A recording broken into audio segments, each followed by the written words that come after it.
ঠাকুর, মা ও স্বামীজির চরণে আভূমি লুণ্ঠিত প্রণাম নিবেদন করে এই দিব্যত্রয়ী সকল ভক্তদের জন্য পাঠ করছি উদ্বোধন কার্যালয় থেকে প্রকাশিত শ্রী ম কথিত শ্রী শ্রী রামকৃষ্ণ কথামৃত কিছু বিশেষ অংশ।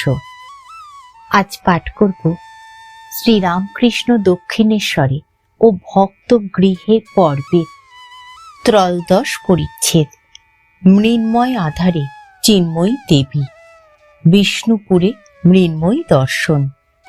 চতুর্দশ পরিচ্ছেদ, সমাধি মন্দিরে কাপ্তেন ও নরেন্দ্রের আগমন এবং পঞ্চদশ পরিচ্ছেদ, সচ্চিদানন্দ লাভের উপায়, জ্ঞানী ও ভক্তের প্রভেদ। বেলা 2টা-3টার সময় ভক্তবীর শ্রীযুক্ত অধর সেন ও শ্রীযুক্ত বলরাম বসু আসিয়া উপনীত হইলেন ও পরম হংসদেবকে ভূমিষ্ঠ হইয়া প্রণাম করিয়া আসন গ্রহণ করিলেন। তাহারা জিজ্ঞাসা করিলেন, আপনি কেমন আছেন? ঠাকুর বলিলেন, হ্যাঁ, শরীর ভালো আছে, তবে আমার মনে একটু কষ্ট হয়ে আছে। হৃদয়ের পীড়া সম্বন্ধে কোনো কথারই উত্থাপন করিলেন না। বড়বাজারে মল্লিকদের সিংহবাহিনী দেবী বিগ্রহের কথা পড়িল। শ্রীরামকৃষ্ণ, সিংহবাহিনী আমি দেখতে গেছিলুম। চাষা ধোপাপাড়ার একজন মল্লিকদের বাড়িতে ঠাকুরকে দেখলুম। পুরো বাড়ি তারা গরিব হয়ে গেছে। এখানে পায়রার গু, ওখানে শ্যাওলা, এখানে ঝুরঝুর করে বালি সুরকি পড়ছে। অন্য মল্লিকদের বাড়ির যেমন দেখেছি, এ বাড়ির শেষটি নাই। মাস্টারের প্রতি, আচ্ছা, এর মানে কি বলো দেখি? মাস্টার চুপ করিয়া আছেন। কি জানো, যার যা কর্মের ভোগ আছে তা তার করতে হয়। সংস্কার, প্রারব্ধ এসব মানতে হয়। আর পুরো বাড়িতে দেখলুম যে সেখানেও সিংহবাহিনীর মুখের ভাব জলজল করছে, আবির্ভাব মানতে হয়। আমি একবার বিষ্ণুপুরে গিয়েছিলুম। রাজার বেশ সব ঠাকুর বাড়ি আছে। সেখানে ভগবতীর মূর্তি আছে, নাম মৃন্ময়ী। ঠাকুর বাড়ির কাছে বড় দিঘি, কৃষ্ণবাদ, লালবাদ। আচ্ছা, দিঘিতে আবাঠার গন্ধ পেলুম কেন বলো দেখি? অর্থাৎ মাথা ঘষার। আর দিঘির কাছে আমার ভাব সমাধি হলো, তখন বিগ্রহ দেখি নাই। আবেশে সেই দিঘির কাছে মৃন্ময়ী দর্শন হলো কোমর পর্যন্ত।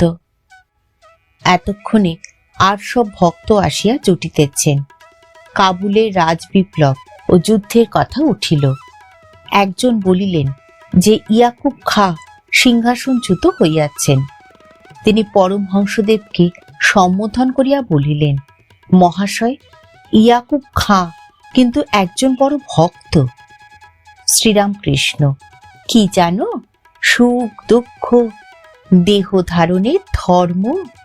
কবি কঙ্কন চণ্ডীতে আছে যে কালুবীর জেলে গিয়েছিল, তার বুকে পাষাণ দিয়ে রেখেছিল, কিন্তু কালুবীর ভগবতীর বরপুত্র।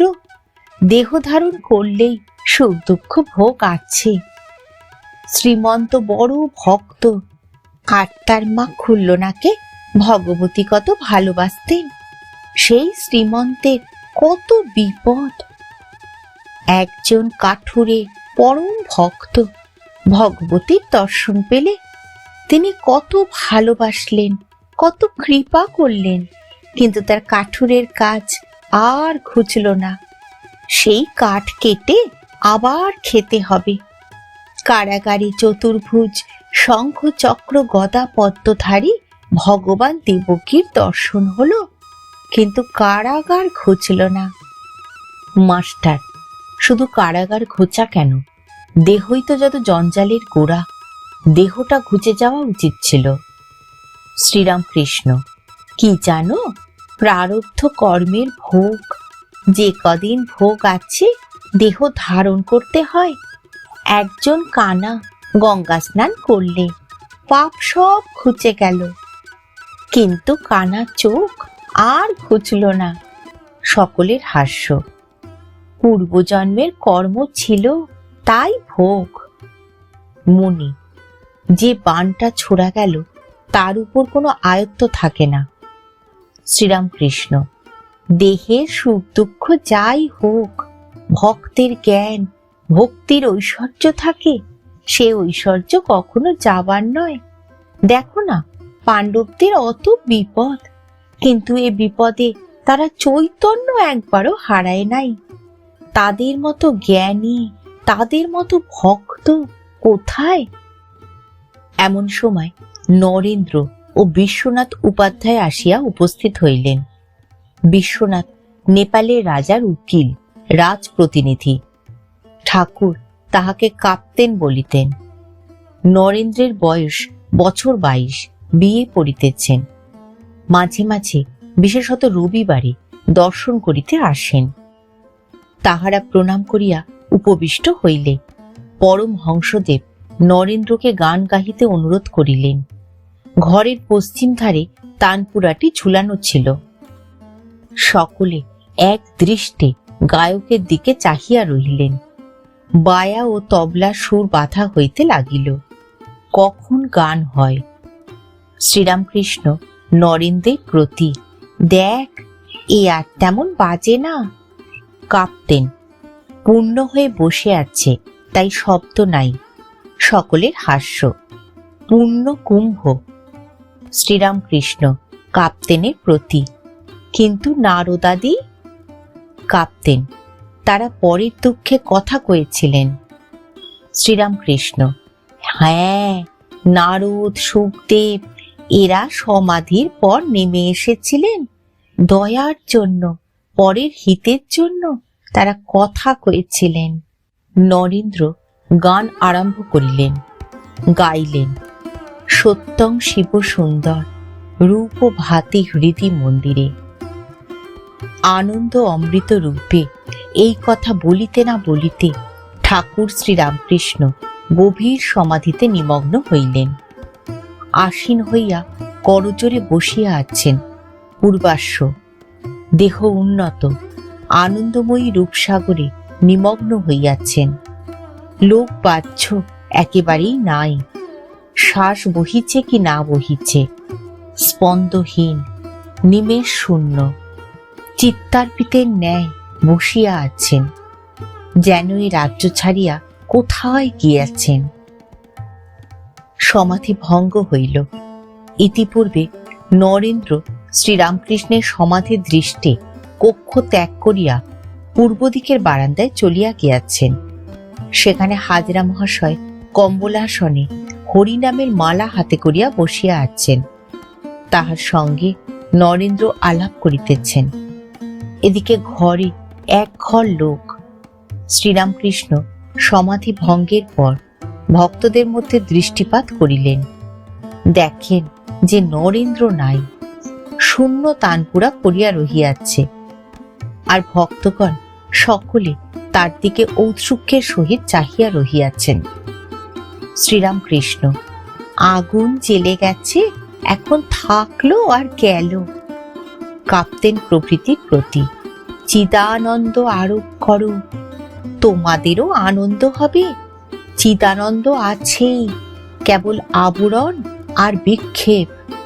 বিষয়াসক্তি যত কমবে, ঈশ্বরের প্রতি মতি তত বাড়বে। কাপ্তেন, কলিকাতার বাড়ির দিকে যত আসবে, কাশী তত তফাৎ হবে। কাশীর দিকে যত যাবে, বাড়ি থেকে তত তফাৎ হবে। শ্রীরামকৃষ্ণ, শ্রীমতী যত কৃষ্ণের দিকে এগুচ্ছেন, ততই কৃষ্ণের দেহ গন্ধ পাচ্ছিলেন। ঈশ্বরের নিকট যত যাওয়া যায়, ততই তাতে ভাবভক্তি হয়। সাগরের নিকট নদী যতই যায়, ততই জোয়ার ভাটা দেখা যায়। জ্ঞানীর ভেতর একটানা গঙ্গা বহিতে থাকে, তার পক্ষে সব স্বপ্নবৎ। সে সর্বদা স্বস্বরূপে থাকে। ভক্তের ভিতর একটানা নয়, জোয়ার ভাটা হয়, হাসে কাঁদে, নাচে গায়। ভক্ত তার সঙ্গে বিলাস করতে ভালোবাসে, কখনো সাঁতার দেয়, কখনো ডুবে, কখনো উঠে। যেমন জলের ভিতর বরফ টাপুর টুপুর ঠাপুর টুপুর করে। জ্ঞানী ব্রহ্মকে জানতে চায় ভক্তের ভগবান, সরৈশ্বর্যপূর্ণ সর্বশক্তিমান ভগবান। কিন্তু বস্তুত ব্রহ্ম আর শক্তি অভেদ। যিনি সচ্চিদানন্দ তিনি সচ্চিদানন্দময়ী। যেমন মণির জ্যোতি ও মণি। মণির জ্যোতি বললে মণি বুঝায়, মণি বললে জ্যোতি বুঝায়। মণি না ভাবলে মণির জ্যোতি ভাবতে পারা যায় না। মণির জ্যোতি না ভাবলে মণি ভাবতে পারা যায় না। এক সচ্চিদানন্দ, শক্তি ভেদে উপাধি ভেদ, তাই নানা রূপ। সে তো তুমি গো তারা। যেখানে কার্য অর্থাৎ সৃষ্টি স্থিতি প্রলয়, সেখানেই শক্তি। কিন্তু জল স্থির থাকলেও জল, তরঙ্গ ভুরভুরি হলেও জল। সেই সচ্চিদানন্দই আত্মা শক্তি, যিনি সৃষ্টি স্থিতি প্রলয় করেন। যেমন কাঁপতেন যখন কোনো কাজ করে না, তখনও যিনি। আর কাঁপতেন পূজা করছেন, তখনও তিনি। আর কাঁপতেন লাট সাহেবের কাছে যাচ্ছেন, তখনও তিনি। কেবল উপাধি বিশেষ। কাঁপতেন। আজ্ঞা হা মহাশয়। শ্রীরামকৃষ্ণ। আমি এই কথা কেশব সেনকে বলেছিলাম। কাঁপতেন। কেশব সেন ভ্রষ্টাচার, স্বেচ্ছাচার। তিনি বাবু বা সাধু নন। শ্রীরামকৃষ্ণ ভক্তদের প্রতি। কাঁপতেন আমায় বারণ করে কেশব সেনের ওখানে যেতে। কাঁপতেন। মহাশয় আপনি যাবেন, তার কি করব? শ্রীরামকৃষ্ণ বিরক্ত ভাবে। তুমি লাট সাহেবের কাছে যেতে পারো টাকার জন্য, আর আমি কেশব সেনের কাছে যেতে পারি না। সে ঈশ্বর চিন্তা করে, হরি নাম করে। তবে না তুমি বলো ঈশ্বর মায়া জীব জগৎ। যিনি ঈশ্বর তিনি এইসব জীব জগৎ হয়েছেন। ঠাকুর, মা ও স্বামীজির চরণে প্রণাম নিবেদন করে শেষ করছি আজকের পাঠ।